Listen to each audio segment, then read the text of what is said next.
أعوذ بالله من الشيطان الرجيم. بسم الله الرحمن الرحيم. وقال الرسول يا رب إن قومي اتخذوا هذا القرآن مهجورا. صدق الله العظيم. محترم دوستو، بزرگوں، آپ حضرات کے سامنے ابھی قرآن کریم کی ایک آیت تلاوت کی گئی جو سورہ فرقان کی 30ویں نمبر کی آیت ہے۔ چونکہ آج ہماری پہلی مجلس ہے اور ایک مسلمان پر قرآن کریم کے تعلق سے کیا کیا حقوق منسلک ہے، اس تعلق سے مجھے گفتگو کرنی تھی، لیکن ذہن میں یہ بات آئی کہ چونکہ یہ آیت بھی قرآن کریم کے حقوق کی طرف نشاندہی کر رہی ہے، اس لیے اس کا سہارا لے کر آپ حضرات کے سامنے تمہید کے طور پر کچھ باتیں عرض کرنا چاہتا ہوں۔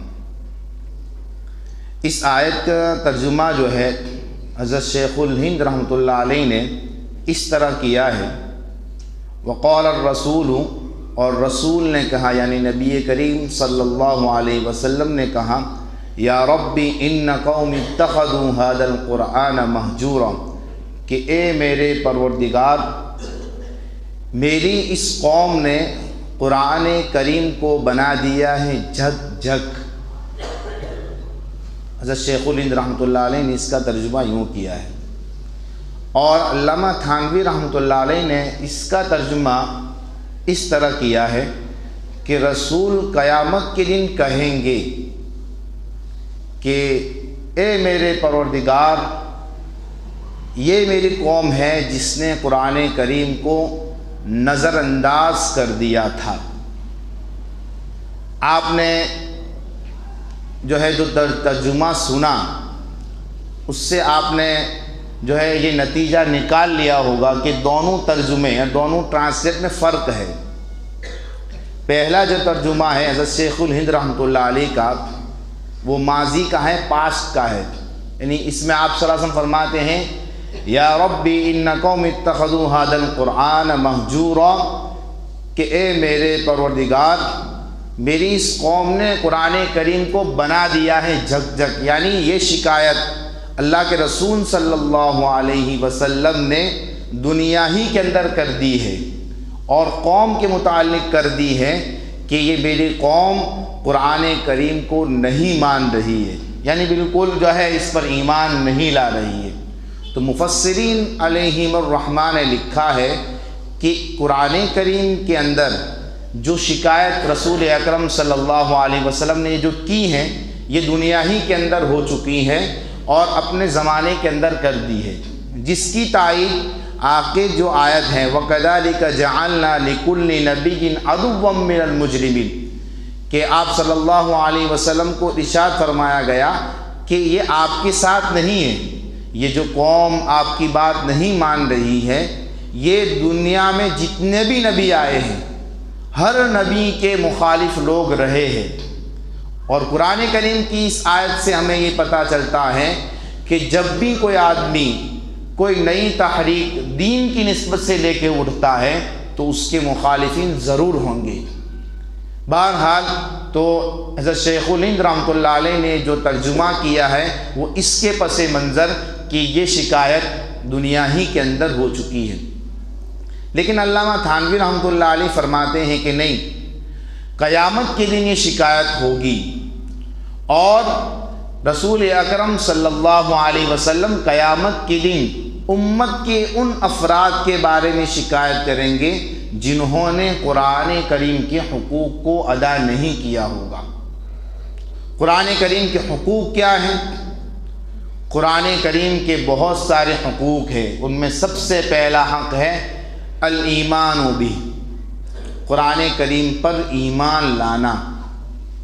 یعنی اس کو اللہ تبارک و تعالیٰ کا کلام ماننا۔ آج دنیا کا ہر مسلمان یہ اقرار کرتا ہے، چاہے وہ کسی بھی مسجد میں کبھی بھی نہیں آتا ہوگا، وہ کسی دینی تحریک، کسی تنظیم سے وابستہ نہیں ہوگا، اس کی زندگی کے اندر دین کسی بھی طرح کا نہیں ہوگا، لیکن پھر بھی اس کا، اگر وہ مومن ہے تو اس کا ایمان ہے کہ قرآن اللہ کا کلام ہے، اس میں کوئی کوتاہی نہیں۔ دوسرا جو حق ہے وہ یہ ہے قرآن کریم کی تلاوت کرنا، قرآن کریم کو سیکھ کر اس کی تلاوت کرنا۔ ظاہری بات ہے آدمی تلاوت اسی وقت کرے جب قرآن کریم کو سیکھے گا۔ آج دیکھ لیجئے کہ ہمارا حال کیا ہے، بہت سے نوجوان ایسے ہوتے ہیں جو کبھی جماعت میں نکلتے ہیں تو پتہ چلتا ہے کہ ان کو کچھ پڑھنا ہی نہیں آتا ہے، یہاں تک کہ نماز کے اندر جو بنیادی صورتیں پڑھنی ہیں، سورہ فاتحہ ہے، آخری کی جو صورتیں ہیں جس سے نماز صحیح ہو سکے، فقہا نے لکھا ہے کہ آدمی کے لیے اتنا قرآن یاد کرنا فرض عین ہے، یعنی جس طرح نماز فرض ہے اس طرح قرآن کریم اتنا سیکھنا اور یاد کرنا فرض عین ہے جس سے نماز صحیح ہو جائے۔ تو بہت سارے ایسے نوجوان ہوتے ہیں جو ایک عمر تک پہنچ جاتے ہیں لیکن قرآن کریم ان کو پڑھنا ہی نہیں آتا ہے۔ تو آج ہمیں اس پر متوجہ ہونے کی ضرورت ہے۔ یہ قرآن کریم کا دوسرا حق ہے، قرآن کریم کو سیکھے اور اس کے بعد اس کی تلاوت کا اہتمام کرے۔ بہت سے لوگ ایسے ہیں کہ جن کو ماشاءاللہ قرآن کریم پڑھنا آتا ہے، وہ سیکھ چکے ہیں لیکن تلاوت کا اہتمام نہیں ہے۔ آج قرآن کریم کو ہم نے، کوئی آدمی مر رہا ہوتا ہے تو وہاں جا کر یاسین شریف پڑھنے کے لیے، یا کسی کا انتقال ہو گیا تو جمعہ کے دن جمعہ کی نماز کے بعد ختم یاسین کا بورڈ لگتا ہے، تب جا کے تلاوت کی توفیق ہوتی ہے۔ یا یہ کہ کسی کی نئی دکان بنی ہے، کسی کا نیا مکان بنا ہے، یا کسی نے کوئی نیا بزنس شروع کیا ہے تو وہاں قرآن کریم پڑھنے کی توفیق ہوتی ہے۔ ورنہ ہم زیادہ سے زیادہ یا تو سورہ یاسین کی تلاوت کا اہتمام کرتے ہیں، اور کچھ لوگ تو ایسے بھی ہیں کہ جو رمضان سے رمضان، کہ رمضان میں قرآن شریف کھولنے کا اور رمضان آخری روزے میں بند کر دینے کا، اس کے بارے میں بہت غفلت ہے ہماری۔ قرآن کریم کے اندر قرآن کریم کا تلاوت کا معمول بنانا چاہیے، یومی یا ڈیلی کچھ نہ کچھ پڑھنے کا اہتمام کرنا چاہیے، اور گھروں کے اندر اس کی تلاوت کا اہتمام کرنا چاہیے، کیونکہ جب آدمی گھروں کے اندر اس کی تلاوت کا اہتمام کرتا ہے تو اس کی وجہ سے جو گھر کے اندر جو جھگڑے ہوتے ہیں، جو پریشانیاں ہوتی ہیں، شیطانی اثرات جو آتے ہیں، اس سے حفاظت ہوتی ہے۔ اس لیے ہم عزم کرے، عزم مصمم کرے، ارادہ کرے کہ اگر ہم قرآن کریم ہم نے نہیں سیکھا ہے تو انشاءاللہ سیکھنے کی کوشش کریں گے۔ اگر ہم نے سیکھ لیا ہے تو یومی یا ڈیلی پارا، آدھا پارا، ایک پارا ہم قرآن کریم کی تلاوت کریں گے، انشاءاللہ کریں گے نا۔ تیسرا حق وہ ہے قرآن کریم کو سمجھنا۔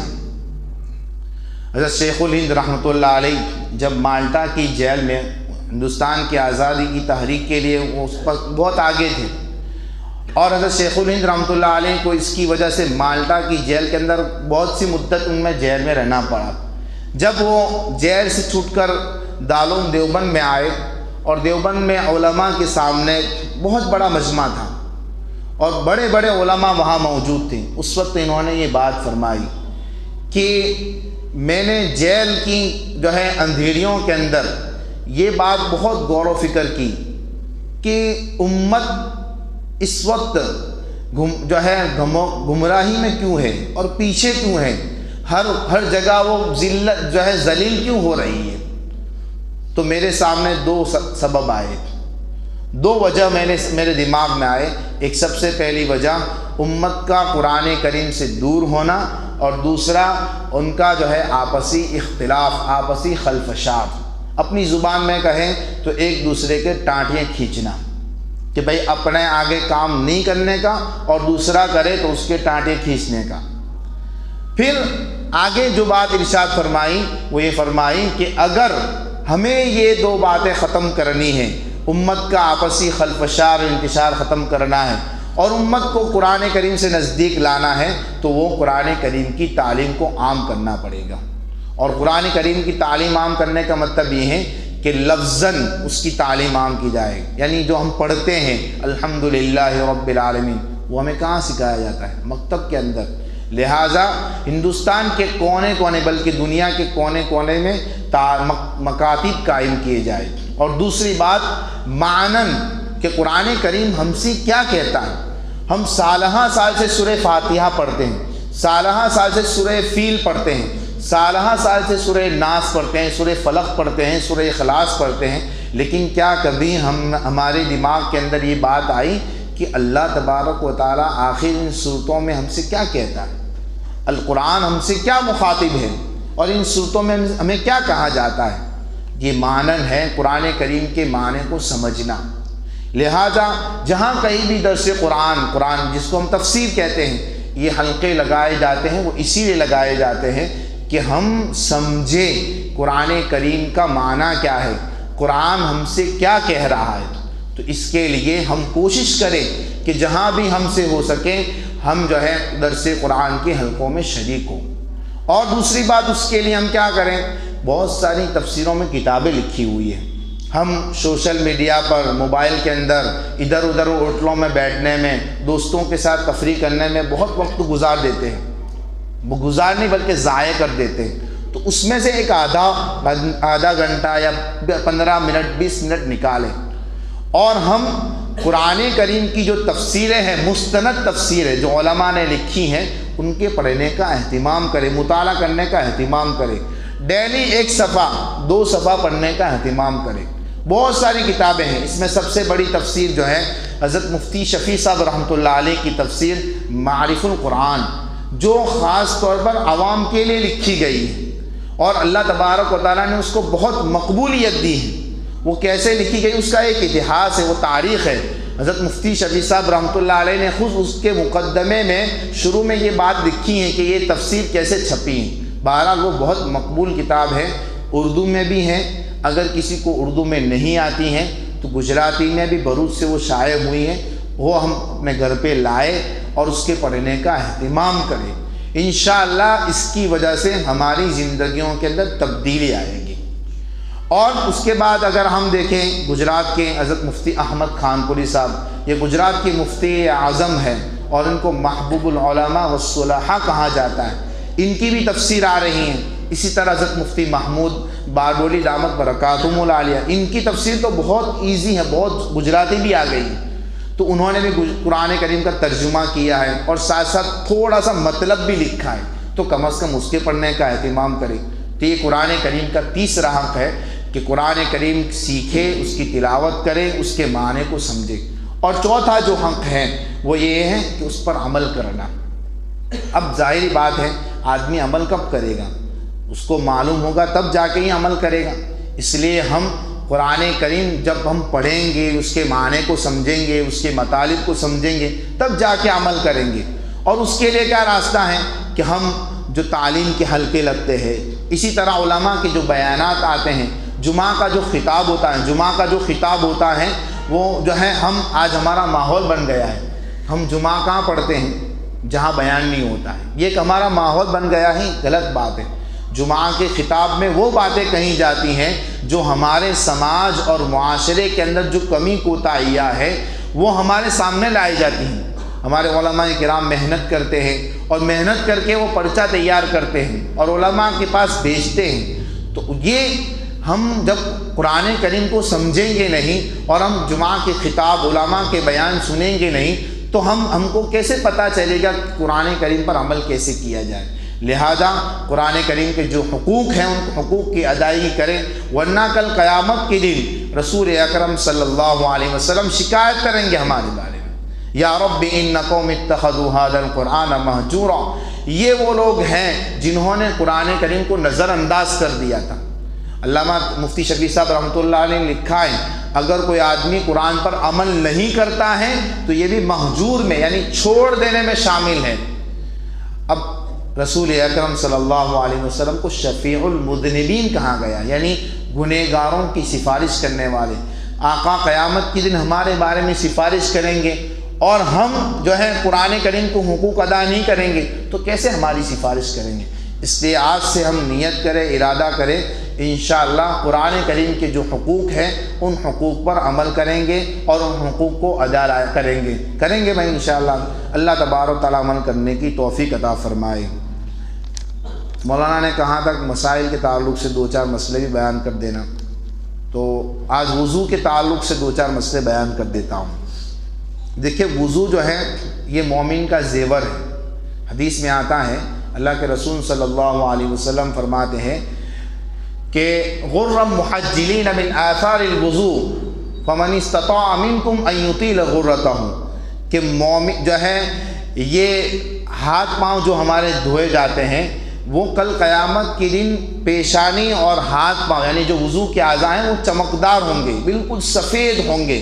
لہٰذا تم میں سے جو بھی چاہے اور کوشش کرے کہ اس سفیدی کو اور اس روشنی کو اور اس چمک کو جو ہے لمبا کرے، وضو اچھا کرنا چاہیے۔ اسی طرح حدیث میں آتا ہے، ایک حدیث میں آتا ہے، مسلم شریف کی روایت ہے کہ آپ صلی اللہ علیہ وسلم ایک مرتبہ قبرستان تشریف لے گئے، کچھ صحابہ ساتھ میں تھے۔ آپ صلی اللہ علیہ وسلم نے جو ہے قبرستان جتنے مرحومین تھے سب کو سلام عرض کیا، السلام علیکم یا اہل القبور۔ پھر آپ صلی اللہ علیہ وسلم نے آگے ایک جملہ ارشاد فرمایا کہ ہم تم سے بھی ملیں گے اور ہمارے بھائیوں سے بھی ملیں گے۔ صحابہ نے عرض کیا کہ کیا اللہ کے رسول ہم آپ کے بھائی نہیں ہیں؟ فرمایا نہیں، تم میرے صحابہ ہو، بھائی تو وہ ہیں جو میرے بعد میں آئیں گے۔ صحابہ نے پھر پوچھا کہ آپ کے بعد آئیں گے تو آپ ان کو کیسے پہچانیں گے قیامت کے دن؟ تو آپ صلی اللہ علیہ وسلم نے مثال دی کہ کسی کے گھوڑے ہو اور ان گھوڑے کی پیشانی سفید ہو بالکل، اور اسی طرح اس کے پاؤں بالکل چمکدار ہو، روشن ہو، سفید ہو، اور وہ کالے گھوڑوں میں رل مل جائے تو کیا آدمی اپنے گھوڑوں کو پہچان لے گا کہ نہیں پہچان لے گا؟ اسی طرح میری امتیوں کے حال ہوں گے کہ وضو کرتے، کیونکہ انہوں نے اتنا سارا وضو کیا ہوگا کہ وہ ان کے پیشانی اور ان کے اعضائے وضو، ہاتھ پاؤں سب چمکدار ہوں گے، اس لیے وضو کو مومن کا زیور کہا گیا ہے۔ اسی طرح دوسری حدیث میں آتا ہے کہ وضو کے ذریعے آدمی کے گناہ معاف ہوتے ہیں، بلکہ ایک حدیث میں آتا ہے کہ چہرہ جو دھوتا ہے تو اس کا آخری قطرہ جو ٹپکتا ہے تو اس کے ساتھ ساتھ چہرے سے جو گناہ ہوتے ہیں وہ بھی جڑ جاتے ہیں۔ اسی طرح جب ہاتھ دھوتا ہے تو وہ ہاتھ کا آخری قطرہ ٹپکتا ہے تو اس کی وجہ سے وہ گناہ بھی جڑ جاتے ہیں۔ لہٰذا ہمیں چاہیے کہ وضو مکمل کرے۔ یہ تمام فضیلتیں کب ہیں؟ جب آدمی کامل وضو کریں گے۔ اسی وجہ سے اللہ کے رسول صلی اللہ علیہ وسلم نے فرمایا کہ وضو کی وجہ سے اسباغ الوضوء علی المکارہ، کہ ناپسندی آدمی جی نہیں چاہتا ہے، جیسے سردی کا موسم ہے، جی نہیں چاہتا ہے وضو کرے لیکن پھر بھی وضو کمپلیٹ کرتا ہے، کامل اور مکمل کرتا ہے، تو اس کی وجہ سے اس کے گناہ بھی معاف ہوتے ہیں اور اس کے درجات بلند ہوتے ہیں۔ لہٰذا ہمیں چاہیے کہ وضو میں جو فرائض ہیں، 4 فرائض مشہور ہیں، پیشانی کے بالوں سے تھوڑی کے نیچے تک، یہ سب کو یاد ہے، لیکن اس میں جو کوتاہیاں ہو رہی ہیں اس میں سب سے پہلی کوتاہی، اللہ کے رسول صلی اللہ علیہ وسلم نے ایک مرتبہ دیکھا کہ قوم وضو کر رہی ہے لیکن ان کی جو ہے یہ ایڑیاں جو ہے وہ خشک ہو رہی ہے۔ وَيْلٌ لِلْعَقَابِ مِنَ النَّارِ، اللہ کے رسول صلی اللہ علیہ وسلم نے فرمایا کہ جو ایڑیاں خشک رہ گئی ہیں ان کے لیے جہنم کی آگ ہے۔ جو ہے سردی کے موسم کے اندر ہم بہت جلدی میں وضو کرتے ہیں تو یہ کونیاں جو ہے خشک رہ جاتی ہیں، اس طرح یہ ایڑیاں خشک رہ جاتی ہیں، تو اس کے دھونے کا اہتمام کریں۔ اسی طرح دوسرا جو ہے، جو چیزیں ایسی لگاتے ہیں کہ جس کی وجہ سے پانی نہیں پہنچتا ہے، مثلا عورتیں مہندی لگاتی ہیں، اب مہندی کے اندر کبھی کچھ ایسی چیزیں کی ملاوٹ ہوتی ہیں جس کی وجہ سے پانی وہاں نہیں پہنچتا ہے۔ اگر سادی مہندی ہے تو وہ پرت والی نہیں ہوتی، وہ جمتی نہیں ہے، وہ پانی پہنچ جاتا ہے تو اس کی وجہ سے اس میں کوئی اثر نہیں ہے۔ لیکن اگر کوئی آدمی جیسے جو ہے کوئی عورت ایسی مہندی لگاتی ہیں جس میں جو ہے ایسی چیز کی ملاوٹ ہیں جو پانی نہیں پہنچنے دیتی ہیں تو اس کی وجہ سے وضو نہیں ہوگا۔ نیل پالش وغیرہ لگاتی ہیں تو اس کی وجہ سے بھی وہ مسئلہ رہتا ہے۔ اسی طرح ہم اگر انگوٹھی پہنتے ہیں اور وہ اتنی تنگ ہیں کہ وہاں نیچے کوئی چیز نہیں جاتی ہیں تو وضو کرتے وقت اس کو ہلانا، حرکت کرنا ضروری ہے۔ ہاں اگر وہ اس طرح آسانی سے نکل جاتی ہیں تو پھر اس کو حرکت دینا ضروری نہیں ہے۔ اگر کسی آدمی کے زائد پاؤں ہے، ہاتھ پاؤں ہیں ایکسٹرا، کبھی ایسے ہوتا ہے قدرتی آدمی کے زیادہ ہاتھ ایکسٹرا ہوتا ہے تو اس کے دھونے کا کیا حکم ہے؟ تو علماء نے لکھا ہے، فقہاء نے لکھا ہے اگر وہ ہاتھ طاقت میں برابر ہیں، یعنی کام کرنے میں اس کو استعمال کیا جاتا ہے، تو پھر اس شکل کے اندر اس کا دھونا بھی ضروری ہے۔ لیکن اگر وہ بیکار ہیں، اس کو جو ہے اس ہاتھ کے اندر، اس پاؤں کے اندر کوئی طاقت نہیں ہے اور نہ ہی اس کو کام میں لایا جاتا ہے، تو پھر اس شکل کے اندر اس کا دھونا بھی ضروری نہیں ہے۔ اب دعا وغیرہ کا مسئلہ رہتا ہے کہ دعائیں ہم پڑھیں کہ نہیں پڑھیں۔ آدمی خاص طور پر ہم گھروں میں اٹیچ باتھ روم ہوتا ہے تو اس وقت دعاؤں میں کیا کریں؟ دیکھیں دعا پڑھنی چاہیے۔ شروع کے اندر بسم اللہ العلی العظیم الحمد للہ علی دین الاسلام، اور اخیر کے اندر اشہد ان لا الہ الا اللہ اللہم اجعلنی من التوابین واجعلنی من المتطہرین۔ یہ دعا حدیث سے ثابت ہے۔ اس کے علاوہ جو بیچ میں جو دعائیں ہیں وہ ہمارے اکابرین نے لکھی ہیں، وہ حدیث سے ثابت نہیں ہے۔ البتہ ان دعاؤں کو پڑھنے کا اہتمام کرنا چاہیے، چونکہ دعاؤں کی وجہ سے آدمی کی زندگی کے اندر تبدیلی بھی آتی ہے اور اس کا اثر بھی ہوتا ہے۔ اور وضو کے اندر نیت کا مسئلہ، وضو کے اندر نیت کرنا ضروری نہیں ہے، لیکن اگر آدمی نیت کرے گا تو اس کا ثواب ملے گا۔ اگر کوئی آدمی آتا ہے اور سیدھے وضو کر لیتا ہے، نماز پڑھ لیتا ہے، تو اس کی وجہ سے وہ نماز میں کوئی فرق نہیں پڑے گا، وضو بھی ہو جائے گا۔ لیکن جب ہم ایک عمل کر رہے ہیں، علامہ تھانوی رحمۃ اللہ علیہ نے لکھا ہے کہ اکثر امتوں کے اعمال دو باتوں کی وجہ سے ضائع ہوتے ہیں، ایک یا تو بد نیتی ہوتی ہیں یا بے نیتی ہوتی ہیں، یعنی ہم کوئی نیت ہی نہیں کرتے ہیں، یا ایک ہی نیت کرتے ہیں لیکن اس نیت میں کیا ہوتا ہے؟ خطرہ ہوتا ہے، کوئی غلط نیت ہوتی ہے۔ تو ہم کوئی بھی کام کریں اس میں ایک نیت کرنا ہے، نیت میں بولنا بھی نہیں ہے، خالی دل میں نیت کر لیں کہ میں وضو اس لیے کر رہا ہوں کہ نماز ادا کر رہا ہوں، اللہ کا حکم ہے، رسول اکرم صلی اللہ علیہ وسلم کی سنت ہے۔ تو اس نیت سے اگر ہم وضو کریں گے تو انشاءاللہ وضو کا تو وضو ہو جائے گا، لیکن اس وضو پر ہمیں ثواب بھی ملے گا۔ جب تک ہم باوضو رہیں گے تو باوضو رہنے کے جتنے بھی فضائل ہیں ان تمام کے مستحق بنیں گے۔ اللہ تبارک و تعالی عمل کرنے کی توفیق عطا فرمائے۔ سبحان اللہ۔